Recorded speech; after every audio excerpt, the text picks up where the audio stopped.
Ulhasnagar camp क्रमांक 2 Hanuman Nagar new MIDC येथे जुन्या वादातून 5 ते 6 जणांना जबर मारहाण केल्याची घटना समोर आली आहे।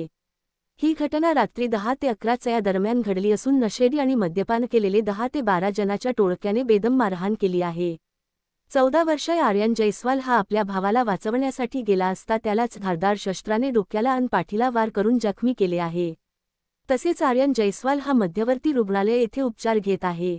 रोहन गायकवाड, अरुण जयस्वाल, सुरेखा जयस्वाल, सीताराम जयस्वाल, शारदा गायकवाड यांना देखील जातीवाचक शिवीगाळ करून मारहाण करण्यात आली आहे। तसेच उल्हासनगर एक पोलिसांना कळविले असता पोलिसांनी मारहाण केलेल्या सुरेखा जयस्वाल यांना ही हद्द टिटवाळा पोलीस स्टेशनमध्ये येते, तुम्ही टिटवाळा पोलीस स्टेशनला जाऊन तक्रार करा। टिटवाळा पोलिसांनी सांगितले असता ही हद्द उल्हासनगर पोलीस स्टेशन आहे असे सांगून रात्रभर त्यांना फिरवले। ज्यांनी मारहाण केली त्याच्यावर गुन्हा दाखल नाही करून पोलिसांनी आरोपींना प्रोत्साहन दिले आहे असे मारहाण झालेल्या फिर्यादींनी सांगितले आहे। प्रतिनिधि कृष्णा महाले, आपला महाराष्ट्र। सर मैं एक झगड़ा हो गया था, इन लोग बात बात पे इन जात पे गाली देते थे, हरदम जात पे गाली देते। भी कल पिए थे इन लोगों ने, कई इन ज़्यादा झगड़ा करने लग गए। वो लड़के को, मेरे भाई को मारे, इन्हें समझा रहे भाई ने मत मारा, आपस अपन रहने के एरिया में उन्होंने मारने लगे। फिर झगड़ा चुराने गया तो मेरे को गली लेके मारे चाकू से।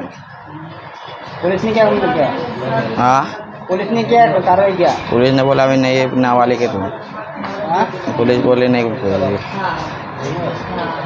हनुमान नगर, हनुमान नगर आर्यन, ये 10 बजे हुआ। रात को? हाँ। कितने लोग थे? 19-25 जन थे।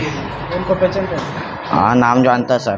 क्या नाम? धीरज था, अल्पराज, अंकित, आकाश, ये सब जन थे।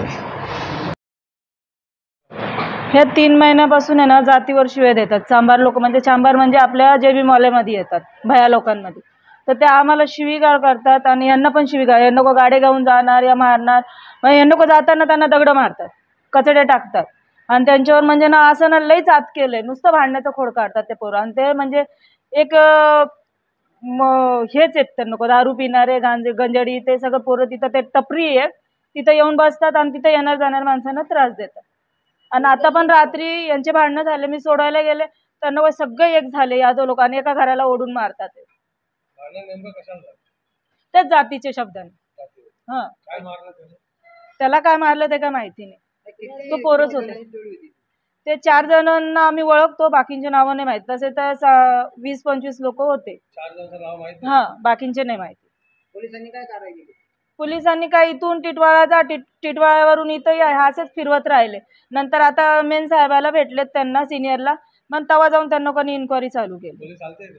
आलते बयान घेतले, म्हणले लहान लेकरू आहे त्याचं कायच काय होणार आहे, म्हणून त्यांचं काय झालं नाही। आणि नानाबाबू साहेबांना घेऊन मी तिथं गेले, त्या अध्यक्ष साहेबांना घेऊन, तर मग त्या सिनियर साहेबाशी बोलले, त्याच्यानंतर कारवाई चालू झाली। रात्रीपासून काहीच कारवाई नव्हती, आम्हाला आतमध्ये जाऊ सुद्धा दिलं नाहीये। ती आई आहे, तिला जाऊन द्यायला पाहिजे, तर मी मामी लागते मला जाऊन द्यायला पाहिजे। ह्यांच्या पोराला मारलं त्यांना पण नाही जाऊन दिलं त्यांनी। म्हणजे पोलिसांना जे पैसे चारतात ते त्यांच्याच ह्याच्यामध्ये बोलणार आहेत का?